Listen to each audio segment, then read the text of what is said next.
காக்கைக்கு உணவு வைக்கலன்னா அமாவாசையே கிடையாது. ஆனால் அமாவாசை அன்னைக்கு காக்காலாம் ரொம்ப பிஸியாக இருக்கும். இந்த அமாவாசையிலேருந்து கொஞ்சம் டெய்லி வச்சு பழகுங்க, இல்லை வாரம் வாரம் வச்சு பண்ணுங்க, செஞ்சு பாருங்கள். காக்கை டெய்லி வந்து சாப்பிட்றதே உங்களுக்கு நல்லது. காக்கையை ஃப்ரெண்ட்ஷிப் வச்சுக்க. இந்த மனுஷனில் பொறாம பிடிச்ச மனுஷங்களில் ஃப்ரெண்ட்ஷிப் வச்சுக்கிறதோட காக்கையை வச்சுக்க. எப்பயுமே நமக்கு வரக்கூடிய நல்லது கெட்டதை சொல்லுமா காக்கா. அமாவாசை தினத்தில் ரொம்ப முக்கியம், வாசலில் கோலம் போடக்கூடாது. இதை ஃபஸ்ட்டு தெரிஞ்சுக்கணும். அமாவாசைக்கு தப்பன்னு எல்லா பூஜையும் பண்ணிட்டு வாசலில் கோலம் போட்டிங்கன்னா அது பிரச்சனைன்றது விதி. இந்த சேதாரத்துக்கு மேல கொடுத்தீங்கன்னா உங்க காசை வேஸ்ட் பண்ற மாதிரி தான்.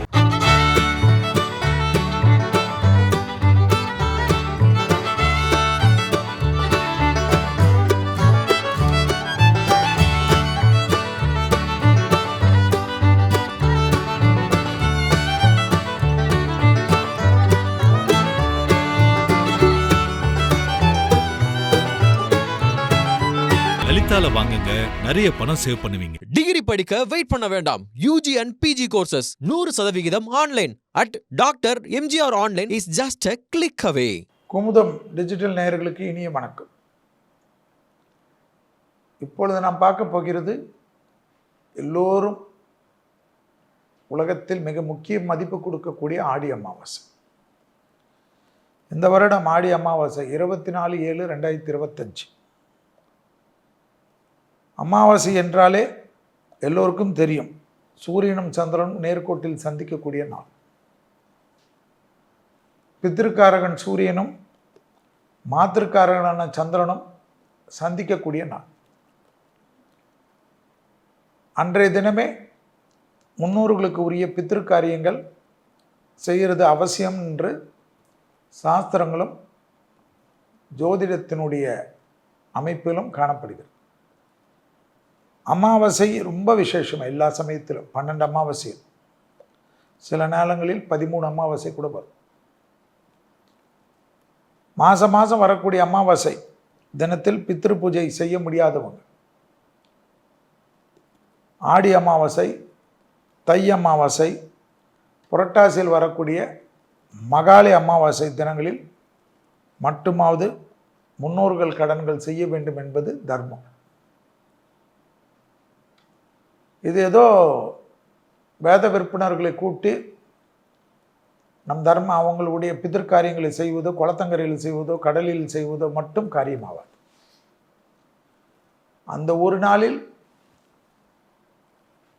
ஆத்ம திருப்தியுடன் அன்னதானங்கள் செய்வது, ஆத்ம திருப்தியுடன் பசுமாடுகளுக்கு சாப்பாடுகளுக்கு தானியங்கள் கொடுப்பது, உணவளிப்பது, ஏழை எளியோர்களுக்கு வயிறார உணவளிப்பது, வஸ்திரங்களை கொடுப்பது, கொடைகளை கொடுப்பது, செருப்பு கொடுப்பது, பெட்ஷீட்டு கொடுப்பது, மருந்து மாத்திரைகள் கொடுப்பது,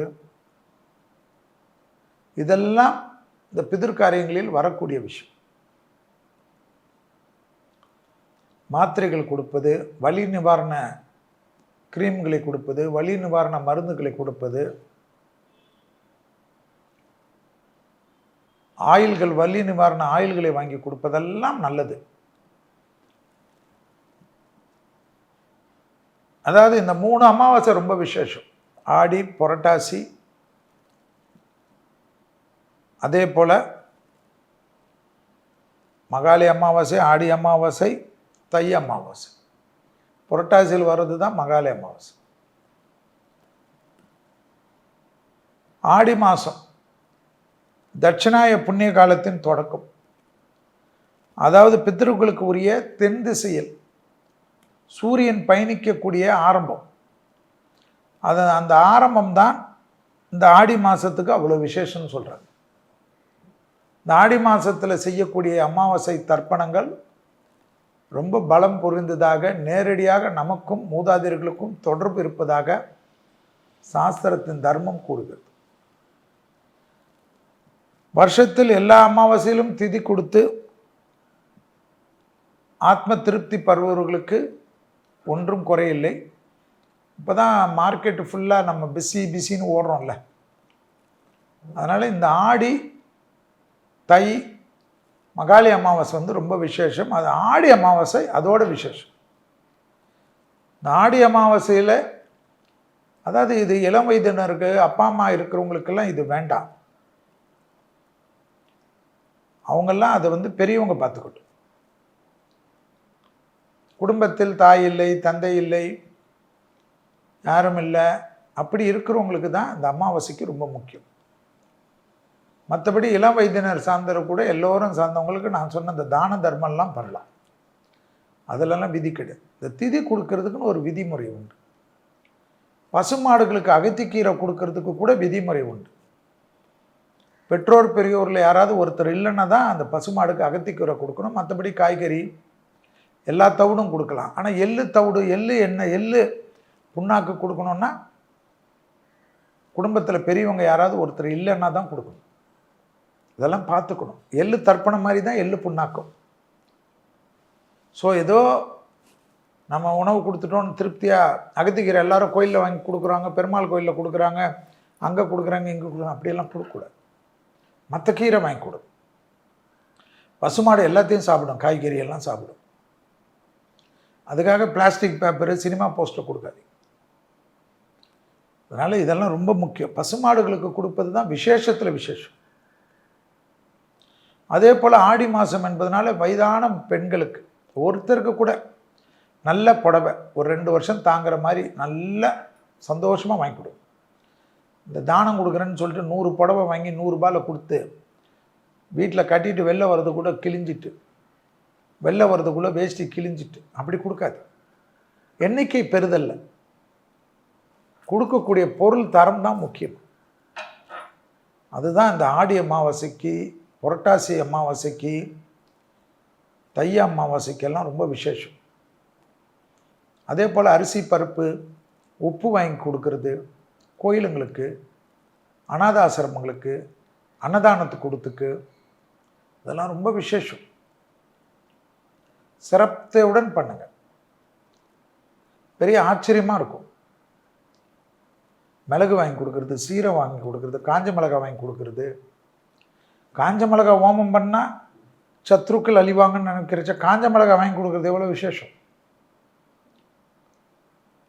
எண்ணெய் வாங்கி கொடுக்கறது, தீபத்துக்கு எண்ணெய் வாங்கி கொடுக்கறது, நெய் வாங்கி கொடுக்கறது, சாப்பாடுக்கு வாங்கி கொடுக்கறது, அரிசி பருப்பு மிளகாலாம் வாங்கி கொடுக்கறது, கோதுமை பொருள் வாங்கி கொடுக்கறது, கோதுமை தவிடு வாங்கி கொடுக்கறது எல்லாமே நல்லது. பசுமாடுகளுக்கு, பெரியவர்களுக்கு வாங்கி கொடுங்க, ஏழை எளியவர்களுக்கு வாங்கி கொடுங்க. சும்மா துட்டு கொடுக்காது. துட்டு எவ்வளோ கொடுத்தாலும் பத்தாது மனுஷனுக்கு. 1000 ரூபாய் கொடுத்தா கஞ்ச பையன் 1000 ரூபாய் கொடுக்குறான் பார், 10,000 ரூபாய் கொடுக்கலாம்னு சொல்லுவான். உணவு தானம், மருத்துவ தானம், ஆடை ஆபரண தானம் இதெல்லாம் பண்ணுங்க. குழந்தைங்க படிக்கிறதுக்கு ஹெல்ப் பண்ணுங்க. உங்களால் முடிந்த ஃபீஸ் வாங்கி கொடுங்க, புக் வாங்கி கொடுங்க, பேனா வாங்கி கொடுங்க, ஜாமெட்ரி பாக்ஸ் வாங்கி கொடுங்க. இதெல்லாம் பண்ணுங்க. வசதி உள்ளவங்க முறைப்படி சிராத்தம், தர்ப்பணம் இதெல்லாம் செஞ்சு திதி கொடுங்க. இல்லைன்னா அரிசி, வாழைக்காய், பருப்பு இதையெல்லாம் தானம் கொடுத்து கொஞ்சம் எள்ளு சேர்த்து தண்ணீரை விட்டு வழிபடுத்தினாலே, அதாவது நம்ம விட்டு வழிபடணும், வழிபட்டாவே அது பெரிய விசேஷமாக. தர்ப்பணமோ சராத்தமோ, எள்ளு தண்ணி இல்லாத தர்ப்பணமோ சராத்தமோ முக்கியம் கிடையாது. ஆனால் நான் சொன்ன மாதிரி பெற்றோர் பெரியோர் இருப்பவர்களுக்கு இதை பற்றி கவலையே கூடாது. இல்லாதவர்களுக்கு பற்றி தான் பேச்சு. பித்திரு விஷயங்களில் எள்ளு கண்டிப்பாக இருக்கணும். நம்மளே ஒரு இதில் தட்டில் வச்சு ஊற்றினாவே போதும். குருமார்கள், ஆச்சாரியர்கள்லாம் ரொம்ப பிஸியாக இருப்பாங்க. இல்லைன்னா ஒரே இடத்துல 100 பேருக்கெல்லாம் பண்ணுவாங்க. அது போல் இடத்துக்கு போகலாம். கடற்கரை, குளத்தங்கரை, ஏரிக்கரை அந்தந்த ஊரில் உண்டு. அது எந்த இடம் கேட்டுக்குங்க. 24ஆம் தேதி வருது இல்லை, இன்னும் நாள் இருக்குல்ல, 2 நாள் கேட்டுக்குன்னு பண்ணக்கூடியவங்க பண்ணுங்கள். வெளிநாட்டில் இருக்கவங்க ஆன்லைனில் கூட இப்போ பண்ணுறாங்க. எல்லாத்துக்கும் வசதி வந்துச்சு. ஆன்லைனில் பண்ணால் பெரியவங்க ஏற்றுக்க மாட்டாங்களாம் கிடையாது. அவங்க சொல்லக்கூடிய மந்திரம் இதெல்லாம் எனக்கு தெரியாது சார், நான் செடி கொடிங்களுக்கே எள்ளு தண்ணி ஊற்றிறேன்னா ஊற்றிடும். அதெல்லாம் ஒன்றும் பெரிய விசேஷமே கிடையாது. மனசு தான் மார்க்கம். தான தர்மங்களுக்கு கண்டிப்பாக பொருளாக கொடுக்கறதுக்கு முயற்சி பண்ணுங்கள். பசுமாடுகளுக்கு உணவு தானியங்கள் கொடுப்பதற்கு முக்கியத்துவம் கொடுங்க. ஏழைகளுக்கு இயன்ற அளவு உதவி செய்வது தான் சொல்லுது சாஸ்திரம். உடை, செருப்பு, குடை, போர்வை, விசிறி, மருத்துவ உதவி இப்படி எது செய்தாலும் புண்ணியமா. அதுதான் முதலே சொன்னேன். காக்கைக்கு உணவு வைக்கிறது ரொம்ப விசேஷம். அதே சமயம் வாயில்லா ஜீவனங்களுக்கு, குறிப்பாக பசுமாட்டுகளுக்கெல்லாம் உணவு தீவனம் வாங்கி கொடுத்தா பல மடங்கு விசேஷம். காக்கைக்கு உணவு வைக்கலன்னா அமாவாசையே கிடையாது. ஆனால் அமாவாசை அன்றைக்கி காக்காலாம் ரொம்ப பிஸியாக இருக்கும். இந்த அமாவாசையிலேருந்து கொஞ்சம் டெய்லி வச்சு பழகுங்க, இல்லை வாரம் வச்சு பண்ணுங்க. உணவு காக்கை கூட எள்ளு சாதம் வைக்கலாம். இதெல்லாம் விசேஷம். நல்லெண்ணெயில் கூட சாதம் பிசைஞ்சு வைக்கலாம். செஞ்சு பாருங்கள். காக்கை டெய்லி வந்து சாப்பிட்றதே உங்களுக்கு நல்லது. காக்கையை ஃப்ரெண்ட்ஷிப் வச்சுக்கோங்க. இந்த மனுஷனில் பொறாமை பிடிச்ச மனுஷங்களில் ஃப்ரெண்ட்ஷிப் வச்சுக்கிறதோட காக்கையை வச்சுக்கோங்க. வாயில்லா ஜீவராசிங்க வச்சுக்கோங்க. அது எப்பயுமே பாசத்தோடு நீங்கள் நல்லா இருக்கணும்னு நினைக்கணும். அதுக்கு தான் அந்த காலத்தில் ஒரு கவளம் சோறோ, ஒரு கவளம் ப்ரெட்டோ, ஒரு பீஸ் ப்ரெட்டோ, பிஸ்கட்டோ காக்காக்கு ரெகுலராக வைப்பாங்க. எப்பயுமே நமக்கு வரக்கூடிய நல்லது கெட்டதை சொல்லுமா காக்கா. காக்கா இல்லாதவங்களுக்கு நான் ஒன்றும் பண்ண முடியாது. அது இந்த ஏரியாவில் யாராவது வாடகைக்கு காக்கா விட்றாங்களா பாரு. இதெல்லாம் முக்கியம். அமாவாசை தினத்தில் ராமேஸ்வரம், பாபநாசம் இந்த மாதிரியான இடங்களுக்கு சென்று வழிபாடு செய்வது, முன்னோர்களுக்கு வழிபாடுறதெல்லாம் அது பெரிய சிறப்பு. ஆனால் கூட்டம் நிறையா இருக்கும். அதெல்லாம் உங்களுக்கு ஆள் பலமெல்லாம் இருந்தால் போயிட்டு வாங்க. இல்லைன்னா நம்ம வீடு பக்கத்துலேயே இருக்கிற குளத்தங்கரையில் செய்கிறது, எங்கேயாவது ஒரு இடத்துல செய்கிறது, கடைசி காரியங்கள் செய்த பக்கத்துலேயே கூட அந்த இடத்துலலாம் பண்ணுறதுக்கு இடம் இருக்கும். இல்லைன்னா வீட்டிலே பண்ணுறோம். மனம்தான். நீங்கள் நினச்சா பெரியவங்க வரப்போகிறாங்க. சந்தோஷமாக செய்யும். அரிசி பருப்பு வாங்கி கொடுங்க கோயிலுங்களுக்கு. 10 கிலோ வாங்கி கொடுங்க, 2 கிலோ வாங்கி கொடுங்க, 1 கிலோ வாங்கி கொடுங்க, 1000 கிலோ வாங்கி கொடுங்க. ஐயா உங்கள் வசதி. ஆனால் கல் உப்பு சேர்த்து வாங்கி கொடுங்க. பித்திருக்கள் வழிபாடு மட்டும் இல்லாமல் சில விசேஷங்கள் கோயிலுகளுக்கு போயிட்டு வர்றது ரொம்ப விசேஷம். வாழ்க்கையில் எவ்விதமான பிரச்சனைகள் வந்தாலும் அமாவாசை வழிபாடு நிதர்சனமான பரிகாரமாக அமையும். அமாவாசைனா மேல்மலையனூர் அங்காளம்மன் தான் விசேஷம் கிடையாது. எல்லா அம்மனும் விசேஷம். அது சூரியனும் சந்திரனும் வரக்கூடிய நேர்கோடு என்பதனால் எல்லா சிவாலயங்களிலும் விசேஷம், எல்லா பெருமாள் ஆலயங்களிலும் விசேஷம். அமாவாசைக்கெல்லாம் நீங்கள் திருவள்ளூர் வீரராக பெருமாள் கோயிலுக்குள்ளே போகவே முடியாது. அங்கெல்லாம் மெயின் பரிகாரம் எதுன்னா உப்பு பரிகாரம் தான். அமாவாசைக்கு மட்டும் டன் கணக்கில் உப்பு கொட்டுவாங்க. இந்த உப்புக்கு மகத்துவம் இல்லாத நம்ம முன்னோர்கள் கண்டுபிடிச்சாங்க. அதனால் தானத்தில் உப்பு ரொம்ப முக்கியம். இங்கே ஒரே அமாவாசை தினத்தில் இரவில் நடக்கக்கூடிய மேல்மலையனூரில் ஊஞ்சல் உற்சவத்தை தரிசிக்க வந்தீங்கன்னா போதும்னு ஒரு விதி இருக்குது. அதெல்லாம் நீங்கள் தொலைவிலேருந்து பார்க்கலாம். இப்போல்லாம் வீடியோவில் வந்துடுச்சு. 5 லட்சம் 10 லட்சம் பேர் இருப்பாங்க.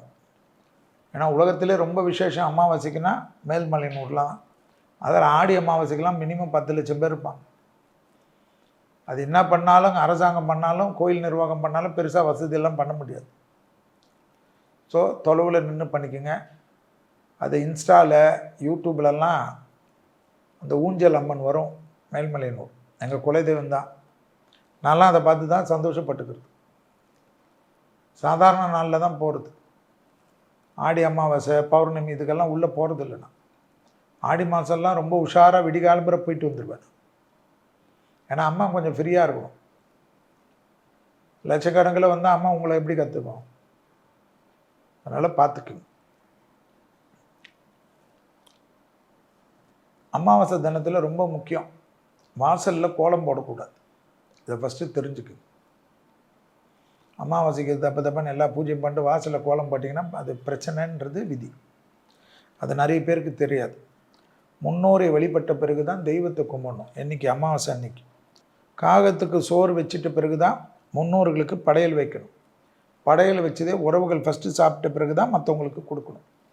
இதெல்லாம் உங்களுக்கே தெரிஞ்சிருக்கும்.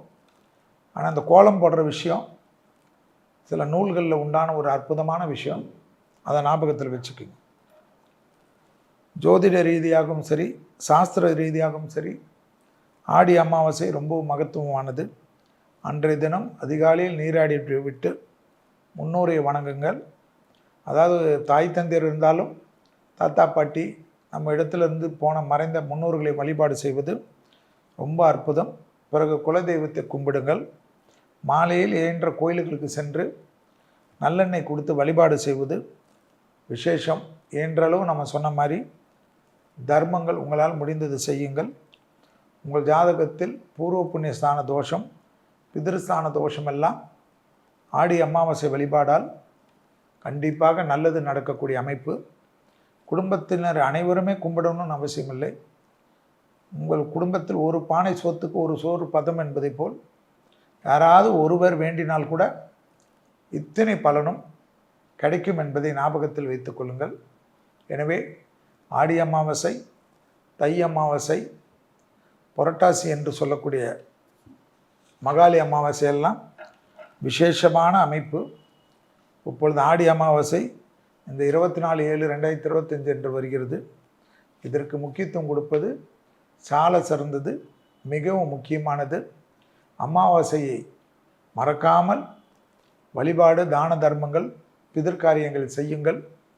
அஷ்டலக்ஷ்மி கடாட்சமும் குடும்பத்தை காக்கக்கூடிய முன்னோர்களுடைய ஆசீர்வாதம் பெறுங்கள் என்று கூறி இந்த வாய்ப்பு நல்கிய குமுதம் நிர்வாகத்தினர்களுக்கும் நிர்வாக இயக்குனர் திரு வரதராஜன் அவர்களுக்கும் நன்றிகளை கூறி எல்லோருக்கும் ஆடி அமாவாசை நல்வாழ்த்துக்களை கூறி விடைபெற்றுக் கொள்கின்றேன். நன்றி, வணக்கம்.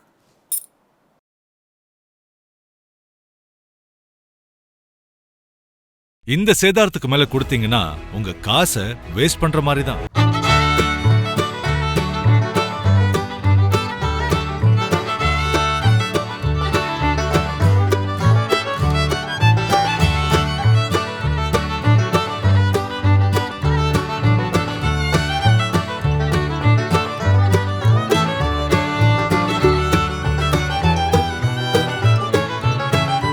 லலிதால வாங்குங்க, நிறைய பணம் சேவ் பண்ணுவீங்க. டிகிரி படிக்க வெயிட் பண்ண வேண்டாம். UG and PG courses 100% online at Dr. MGR Online is just a click away.